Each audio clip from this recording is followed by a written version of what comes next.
Hey everybody, this is Josh Cook, aka Seizures Palace, and we are here today with Song of Week number 10. And today's going to be some drum and bass, something that I've already started up a little bit a few days ago. I'm going to do some detailing, maybe even a bit of mixing today, and try to wrap it up as much as possible, and you get to watch. How fun is that? I don't know, maybe it's lots of fun, maybe it's not so much fun. Maybe you're into like dinosaurs and you're like, producing isn't my thing, bud. It's not fun. Anyway. Let's go from the beginning. I'm going to give you a little sample of what it sounds like. We'll move forward from there. Here it is.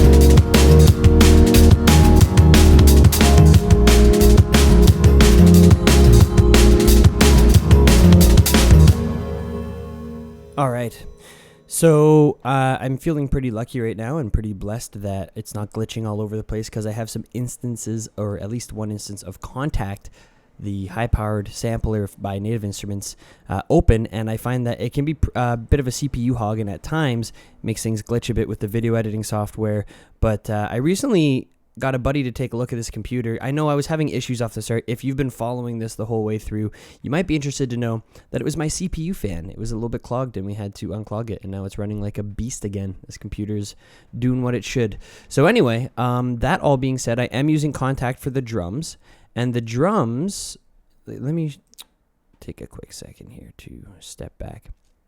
So I should say there's two things that I'm using with Contact. It's this keys sound.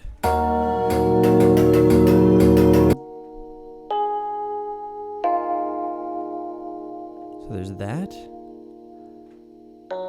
Oh, I think this bass, this thing, that's also definitely Contact. That's, oh, what do they call it? Give me a second here. I'll just show you in Contact what it all looks like. All right, so we have the Scarby Mark 1 on the Rode for some Rhodes sound. A nice tight drum kit through the 70s drummer. Ah, yes, Kinetic Metal, that's what it's called. So this is chromium crystals, and you get this really interesting...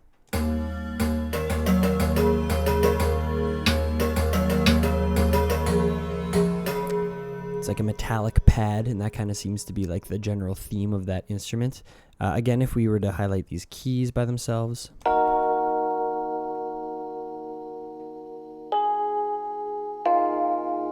just a simple chord progression. And then the drums, I'm going to show you the drums as I had originally recorded them. Here's the thing. I've done a bit of a trick with the drums where you duplicate the MIDI information and the audio information, and you put a transient designer. I'm using Transient Master by Native Instruments. All this is part of Complete Ultimate, which has been fantastic to use. Transient Master, or a Transient Designer, you put one of those on your drums, and you turn up the attack, and you turn down the sustain, and you end up getting a sound like this. Instead of... So again, here's regular without the transient design. And here's with. Much, much tighter sound. Let's move over to the drum tails. This is what I've called it anyway, the tail drums. So I'm going to start it off as it was originally. So this. Bit of EQ. So I'm trying to sweep out some of the low end because I want more of that punch happening on this drum layer up top, the attack drums. Saturation comes after the Transient Master. In terms of listening to it, I think you can put it beforehand. I'm not really totally sure. The attack is down all the way. The sustain is up almost all the way, and it gives you a sound like this. Here's with saturation.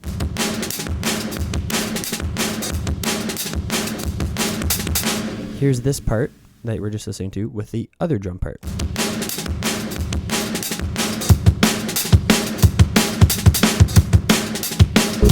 So it's a nice big fat sound. This is my own version of a trick that I picked up from Noisia. Those guys really seriously know their stuff. So check out some tutorial videos. Excuse me, still getting over this cold. from them being in the studio. What they do is they use Cubase, I'm pretty sure, and they have like some specific tools for trimming off the first part of a drum transient and leaving it clean, and then they saturate everything afterwards. And sometimes apparently they go in just with like a cut tool, cut out all the transients and stuff. I tried that. It was a really messy job, and it was really hard for me to get the same sound that they had. Not that I'm going for the exact same sound. This is not noisy quality, I wouldn't say, but it has its own sort of stylistic thing going on, we'll say. And yeah, basically that's how I do it. I just use a transient master. So I make one a little more attacky, get rid of a lot of the decay and sustain, and then the other one I'm doing the opposite. I'm boosting up the sustain, and as a result you kind of bring up any room sound like reverb and that kind of stuff. So watch out, you can overdo this. Even though I went to really extreme settings here, like sustain is almost all the way up, attacks all the way down. If the drums had more reverb off the start, it probably would have been overdone and there would have been too much reverb. Also, I have two saturators here. This one I'm not using. The saturator that I'm using is a free plugin by Softtube. It's the saturation knob. Go online, find it, download it, use it. It's not illegal. It is totally legal. And what's cool about this is that you can choose to keep high frequencies or keep low frequencies or keep everything neutral. So neutral is everything is saturated. Keep high is only the lows are saturated, and keep low is only the highs are saturated. So I wanted to keep the crystally highs nice and clear and digital sounding ish. And then I wanted to make sure that the lows were a little bit beefier and saturated. So that's what I ended up using. And I cranked it up pretty far too. So have fun with that. All right, so that's the drums. The sub is relatively simple.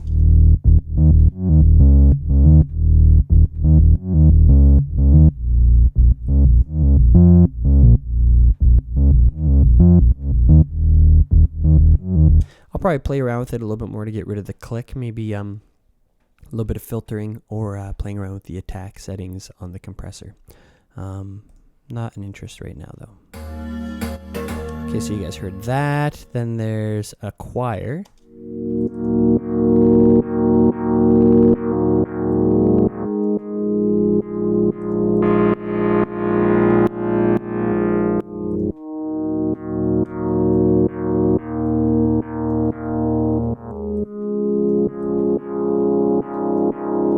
There was a bit of crackling off the start. I think the low frequencies were building up a bit, so I just swept a little bit out. So yeah, that's just me using Massive. I'm not going to go through the preset right now. The most important thing is the sidechain filtering, which I've explained in previous videos. I want to say song a week number 2. Anyway, the idea is anytime my sidechain, which is up at the top here, little SC, anytime that's triggered, which is basically that sort of rhythm to kind of underline the drums, the filter is going to move, and you can't really see it, but that's the idea. And you can choose how much it moves and which direction it moves by changing the envelope, how long it takes for it to kick in by changing the attack, and how long it takes to return to the original position by changing the release. Excuse me. So what we're going to do is go through overall mix and try to improve it a little bit. There's 3 other parts, sorry. There's this.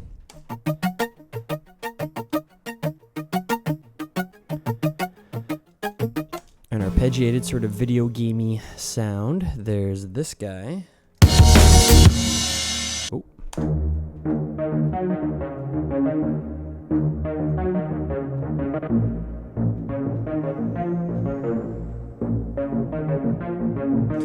So that used to be called, well, it's called I Am. It used to be a synth preset where Massive is going, I am, and then on whatever pitch you're playing on the keyboard. But I changed it last minute and just created something that was a little bit more filler. Also, there's a fun little keyboard solo that I played. It sounds like this. I'm going to show you part of it anyway.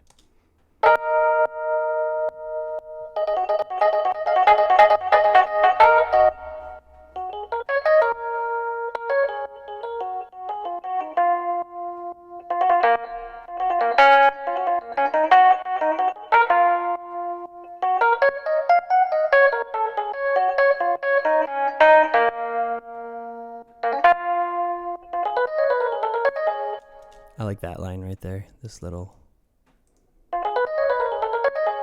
getting a little bit jazzy. So, and then together with the music.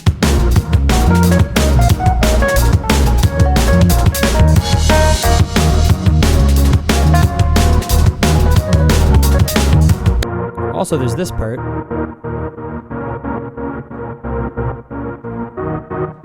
That's just kind of a background filler for the solo, and then I decided to keep that straight through pretty much to the end. Okay, so let's get into mixing. Basically, first thing I'm going to be looking for is overall balance, and let's pick a more dense part of the song, probably this part here. We're looped. Let's check it out.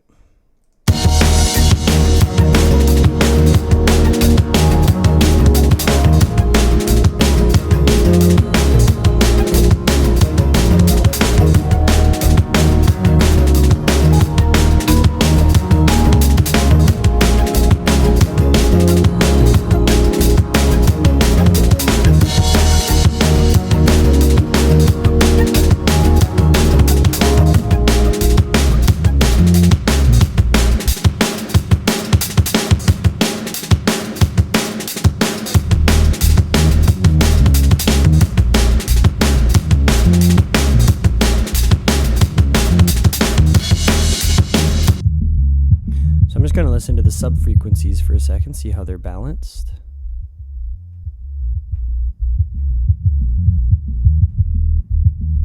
So we mostly have just the sub bass down in the sub-frequencies sitting and there's a little bit of bass drum blended underneath it, and then right up above that around 100 hertz-ish we start to get more into the kick sound.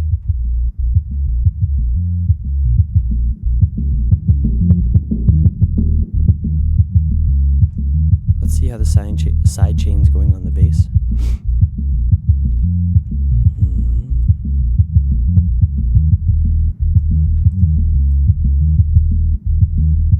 So what I'm doing is I'm tightening up the sidechain signal.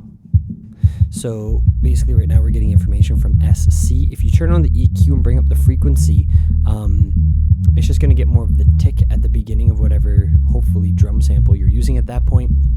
So with that being said, I use that trick sometimes to be able to get faster release times, and it works better with tracks that are drum and bass or generally higher BPM. Let's keep moving things up a bit. Okay, so it seems to me that there's quite a bit of smudginess around here on the one that's exaggerated with saturation.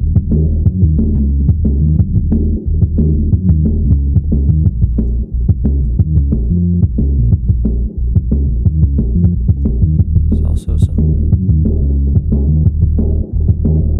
sort of room reverb ring.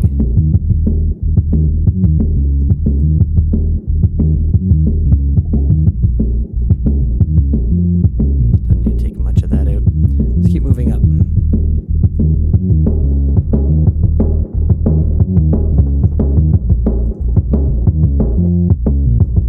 There's still a lot of extra stuff I want to fix up on this channel here. Quite a bit of garbage around 1.2 kilohertz.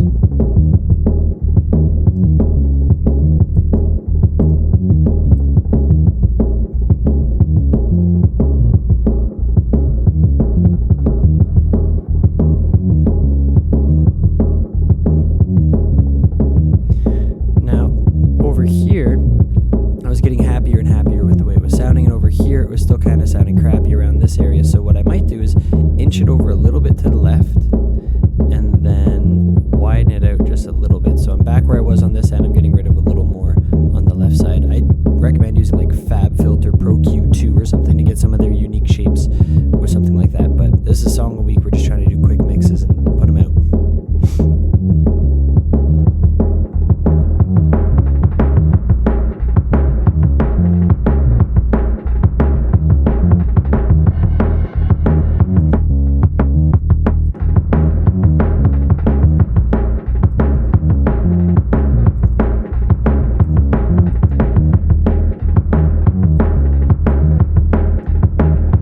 You know, I was happier with it over here.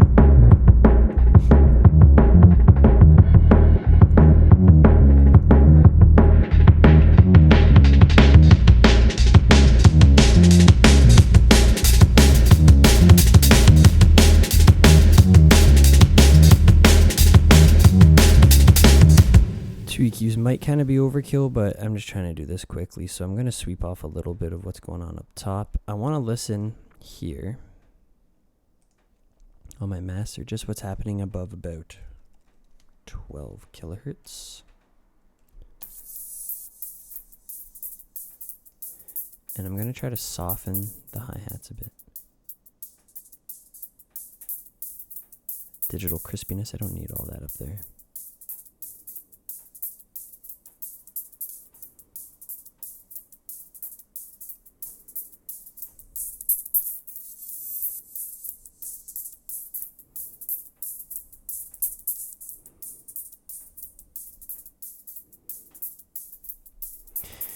Okay.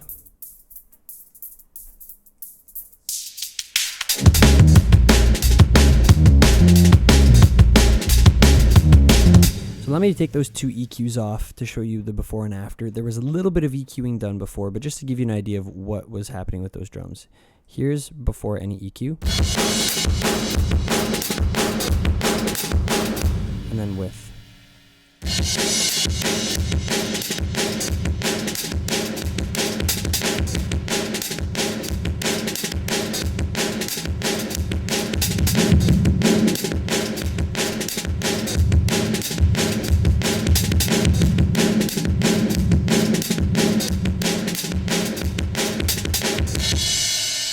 So let's just tighten things up a little bit, and we got rid of some of the ring, especially what was happening in amongst the reverb on the sustained drums. So we have together.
Sweep out some of the lows on what is clearly not bass, but at one point was, we'll call it kinetic because of the contact sampler.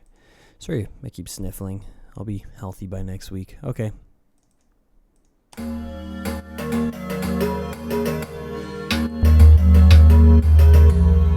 Wow, that is like a built-in sub. Listen to that. So here's with and without the filter. And here's without.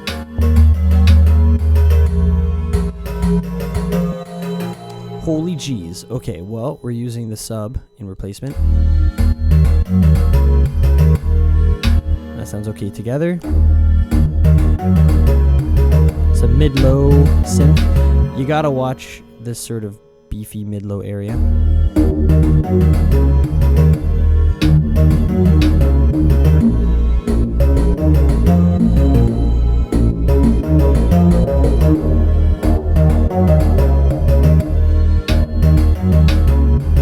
Actually found that around 300 kilohertz, which is normally a problem area, wasn't so bad. It was actually up around 600 this time.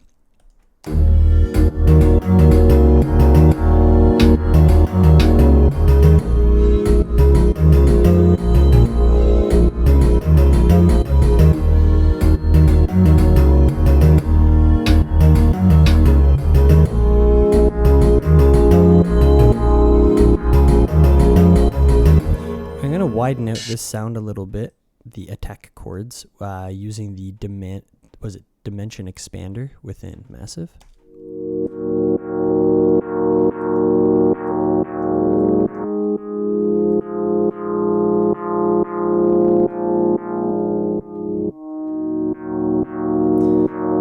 This is something I'd probably normally end up doing on speakers instead of headphones to get the stereo width correct, but it's been widened out a bit. I'm pretty happy with it on headphones. I'll come back later and give it a listen.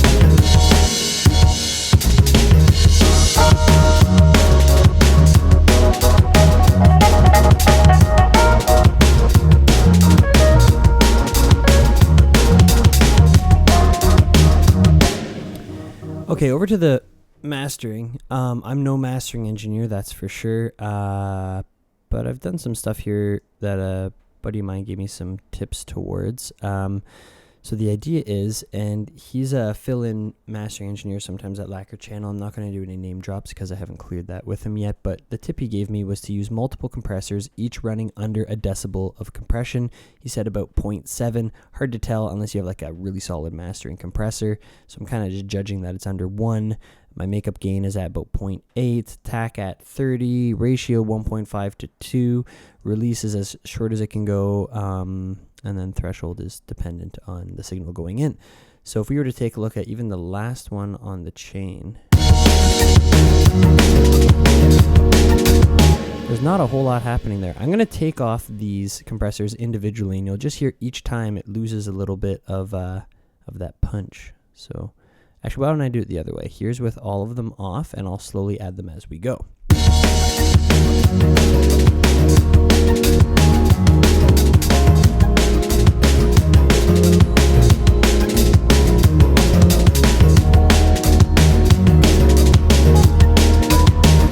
Very subtle, but it's there, so you can hear the punches maintained from the bass drum, snare, and other sort of more percussive elements, and it's really bringing the mix forward in a nice way, which is great. I've done some basic EQing. I left the sub-frequencies alone for now. I did a little notch filter at close to 140 hertz and close to 260. And what this particular engineer gave me the tip of trying was to do notch filters at 140 or 160, 240 as well, or 260 as well. So 140 or 160, 240 or 260, around that area, playing around just to help separate the bands a little bit. So we have the sub, the bass, and then everything above, mid, lows, and that kind of stuff. Also, there's a basic Ableton limiter on here. I'd like to buy the invisible limiter soon, I think. Otherwise, I'll go with Ozone's products when I can afford it. But for now, we're just using a basic limiter. And it's only taking off about 2 to 3 decibels of gain reduction. That being said, that might be a little bit much, according to most mastering engineers. I'm sure if they even choose to use a limiter, they'd only want to tickle it the tiniest bit. But I'm trying to get my RMS levels up to about -6 to -4, or maybe even up to 3 if I can somehow do it without squashing. That's kind of where Zomboy sits, but I'm pretty sure he's buddies with like all the best mastering engineers or something. Anyway, but yeah, I know like Madian and Savant, they kind of sit up around like -5, -6. So that's kind of my goal. Let's take a dense section again, and I'm going to mess around with the mastering for a second and see if I can get a little bit more level without compromising the sound.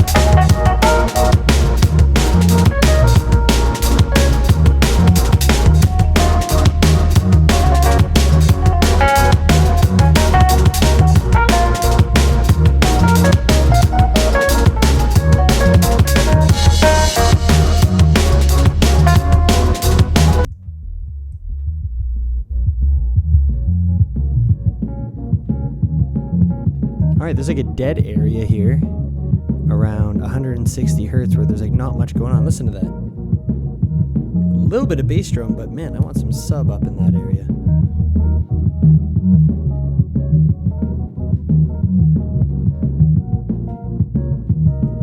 Hopefully that sounds alright in the overall mix after. Let's keep going forward.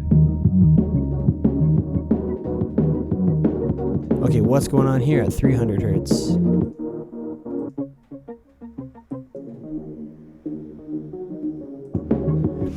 It's a risky area. You don't want to go boosting too much around here. You get a lot of mud.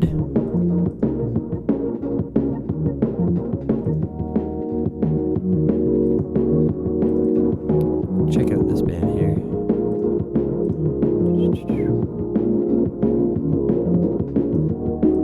And there's a little bit of extra muddiness going on around 320.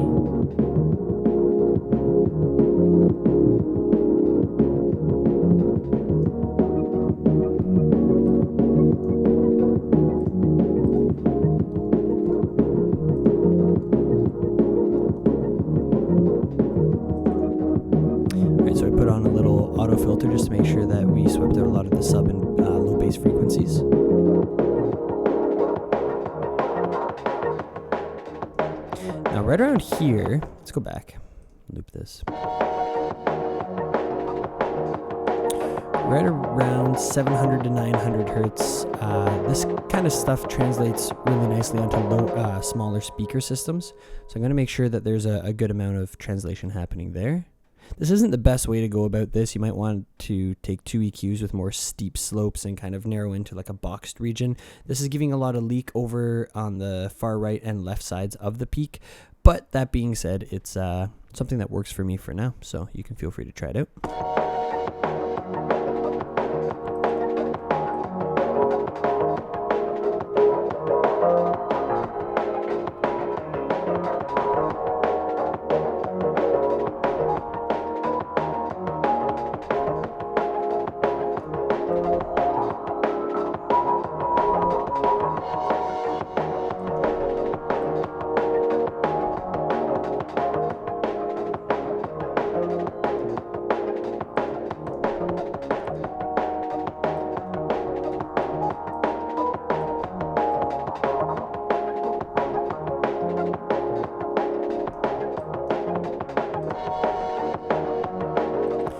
Got a little more going on there now.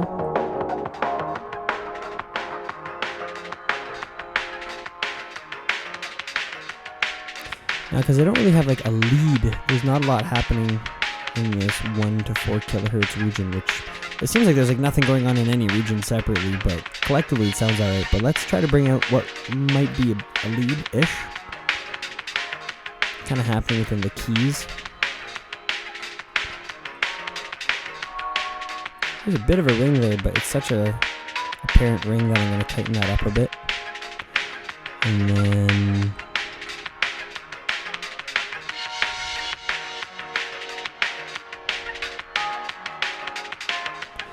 this isn't helping because the keys are so sporadic.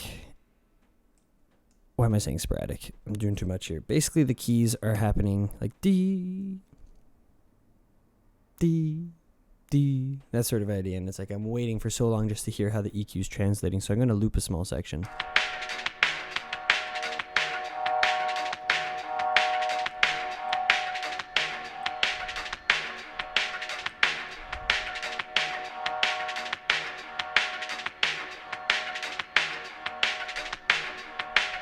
Try that.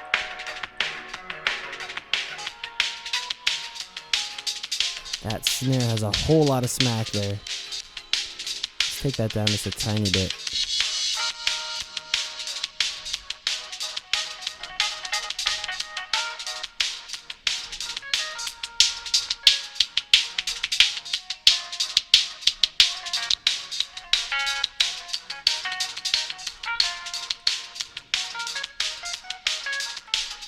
I hope for your sake that you don't have the music cranked, because I'm doing some pretty extreme EQing just to kind of exaggerate what's going on. Apologies if you're deaf at this point. But you can't hear the apology, so if I knew ASL, I'd probably just sign it to you, but I don't. It's getting nice and crispy up there.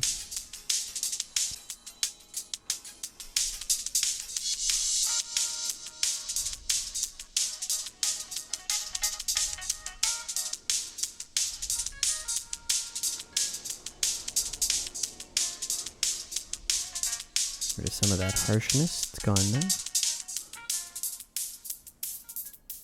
Almost sounds like a nice saturation up top.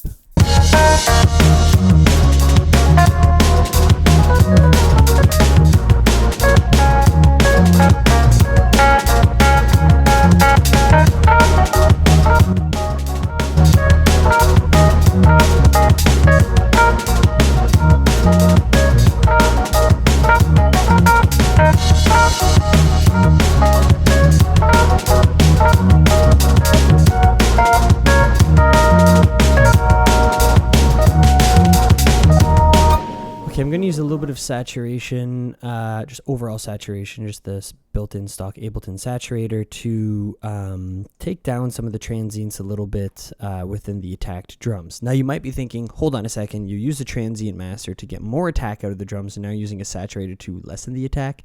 It's not so much something that's audible. It's audible, but it's not nearly as audible as you might think. So by using a saturator, you kind of smooth out the peaks a little bit, and you kind of trick the limiter on the mastering chain to be able to drive up your levels a little bit more, which is kind of cool trick. And I know Madian uses saturation. He's secretive about the way he talks about this stuff, but on Reddit, he talks about the idea of basically making soft clipping your friend. He's like, people are like, oh, you do your own mastering? What do you do? He's like, one thing I'd highly recommend is looking to soft clipping, something to that effect. So I did, and it helped. Thank you, Madian. You little smart Frenchman. Okay, here we go.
So I'm noticing that normally if you take a look over here on the Spectrum EQ, I'll biggie it up a bit.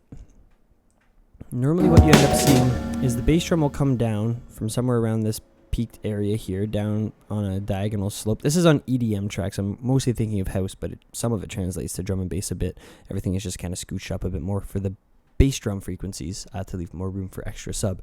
Long story short, this normally comes down diagonally down to about 200 hertz. It levels out for a bit, somewhere around the 40-ish area, if you're looking on the side here, negative 40 something. And then it scrolls across, and then right around here it starts to taper down a little bit on a nice smooth way. You can see that what's happening here is there's too much buildup happening around this area here. They should be dancing a lot. Like when you're watching the Spectrum EQ there, it should be dancing quite a bit, should be really high peaks, but it shouldn't be overall kind of slanted up. It's not really going to translate well onto big systems with lots of low end. So I'm going to play around with that for a second. It might sound like I'm thinning some things out. I'm going to try to play it really cautious. I think we're almost done here. For the sake of Song of the Week, it's sounding okay. Afterwards, I might give a quick little listen on the speakers and my focals just to see how flat everything is. That being said, we're getting pretty close.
Alright, so this is going to be everything under 200 hertz. Let's make it 300 hertz on the other instruments that aren't really meant to be there as much as like something like a sub or a bass drum.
this guy doesn't have any EQ on him. So there might be, yeah, there's a build-up around here somewhere.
And lastly, this guy here.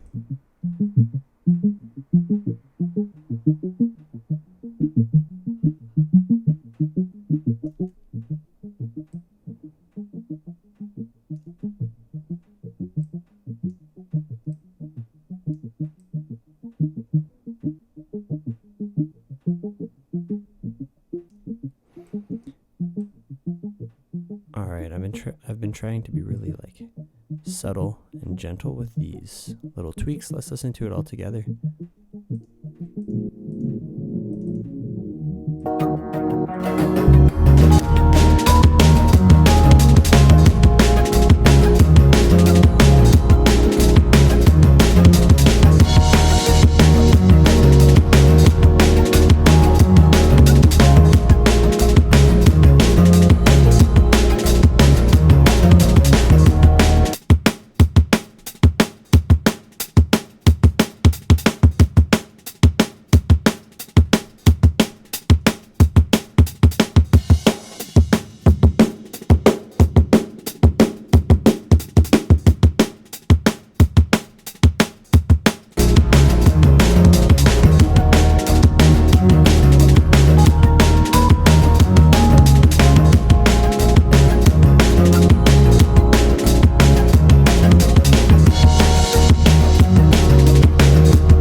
I feel like if I had a better limiter, I could drive this up a little bit more, but I'm sitting at around -6. I'm just going to do one last final sweep, and then that's it for today. Let's listen from the beginning.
take this sound here. We'll just call it trancy. It's kind of a trancy sound. I want to widen it out a little bit. I'm going to use the Haas effect for that. Let's talk about the Haas effect. So I'm going to put a delay right after everything. I'm going to move all this back later. Your widening should be, I'm pretty sure, earlier in the chain. No different than if you were to widen straight from the synth and then affect things afterwards. Wet dry is going to go up all the way. I'm going to link it, set it to 1, set it to time, maybe around 24 milliseconds. Haas, I'm pretty sure, keep it between about 15 to 30 milliseconds, something like that. Yeah, and then from there, I'm going to Command G to group it, open up my chains, which is this little button here. I'm going to create a new chain. This one here is the one with the delay. This one here is the clean. I'm going to put clean. I'm pretty sure there's one way you're supposed to do this where the clean goes one way and the delay goes the other way. And it's supposed to be that the delay is on the right ear or something like that. I think it is the right ear, but I'm not positive. Either way, the effect works both ways. But fun fact, the human ear, one ear hears milliseconds after the other ear. So you can kind of exaggerate that using the Haas effect. I'm pretty sure it's the right ear hears later, but I could be wrong.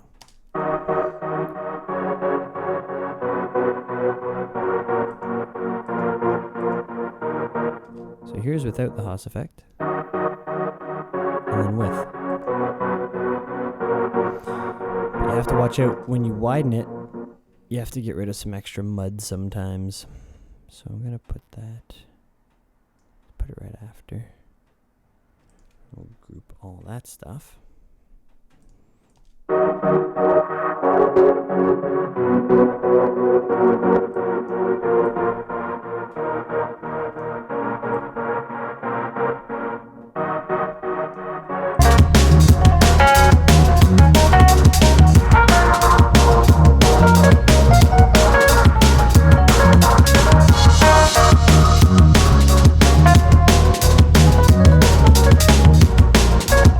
Just trying to gel it into the background. I got rid of some extra mud. I got rid of a little bit of offending resonance, and it was also kind of conflicting with the keyboard, so it kind of helped the keyboard pop out a bit more. All right, so let's say post solo.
So I boosted a lot of the high frequencies on that ARP synth, which is this guy, and I'm going to try to find some offending frequencies that might have been boosted along the way.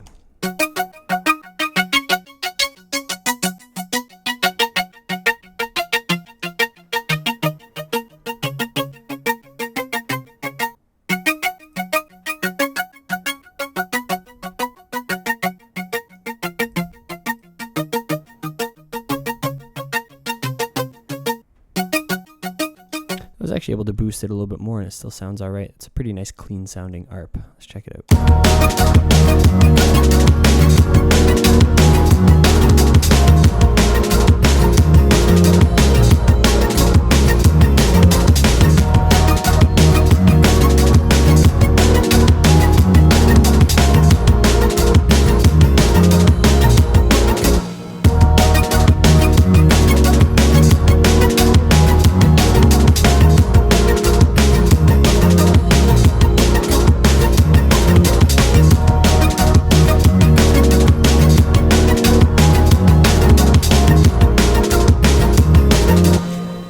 Okay, I'm going to tighten up the side chains a little bit. I know I said this was going to be done by now, but Some of the side chaining feels a little bit kind of too loose for this quicker genre, so I'm going to go through them individually and tighten them up as they need to be. So starting with just the drums and then adding elements as we go.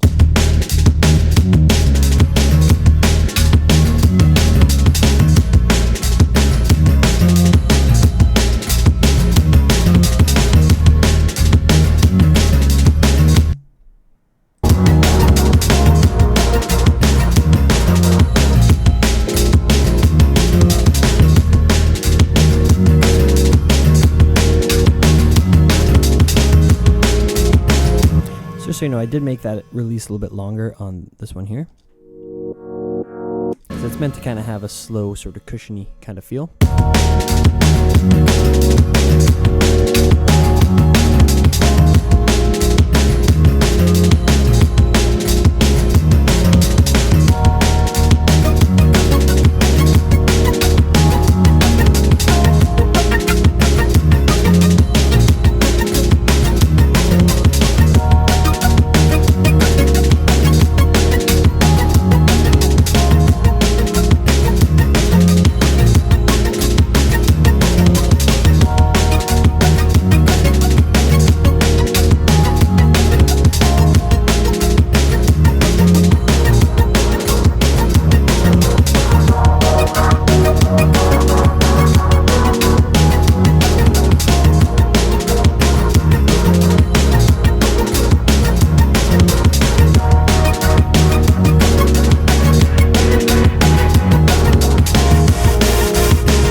All right, man.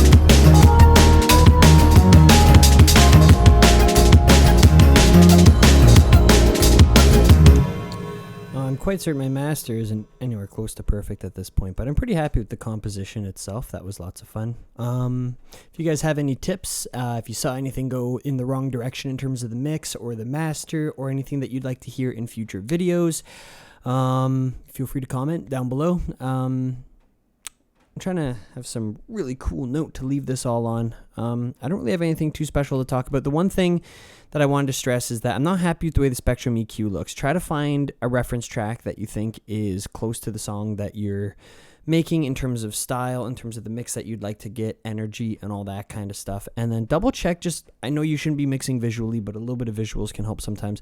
Check your Spectrum EQ, kind of see how everything is balanced, and then move forward from there. I think a lot of my issues right now are within this guy. You can see there's a lot of information happening up around this area here. I'm going to take one more stab at maybe dipping down a little bit out around that area, and then after that, it's done.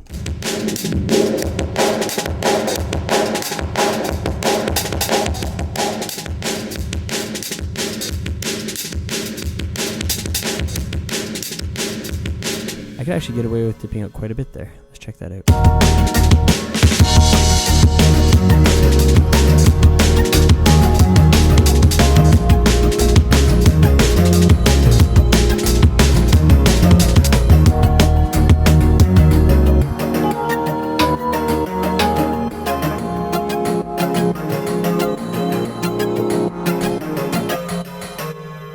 Oh, is it that guy? Hold on. There's still a little bit of this stuff peeking through here down under 100 hertz. I don't want that. Let's manage this.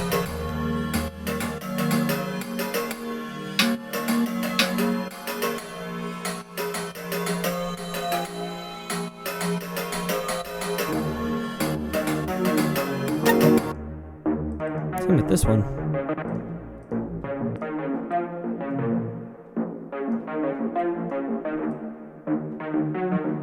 A little bit of low end.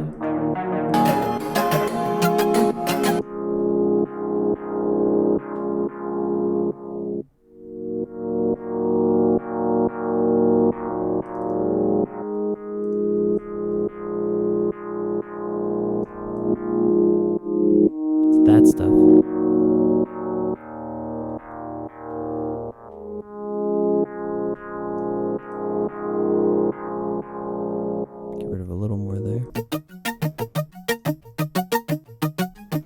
Even this is like a whole lot's happening around 100 hertz on this one. Let's try that out.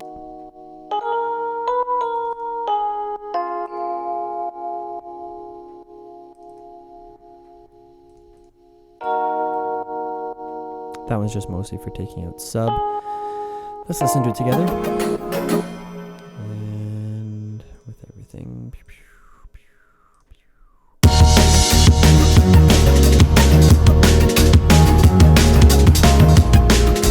Alright, to me that sounds like it's coming along. The Spectrum EQ is looking a little bit better, and I might even have a little more headroom to kind of boost up some of the bass frequencies and kind of get a little bit more RMS, which is your average volume, out of the master.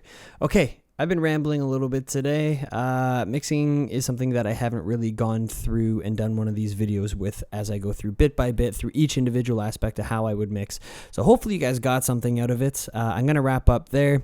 I'll see you guys next week. Don't forget to like, comment, subscribe. One more time, my name is Josh Cook, aka Seizures Palace. This was the 10th song a week. Hopefully you guys enjoyed, and I'll see you next week. You stay glassy, sand.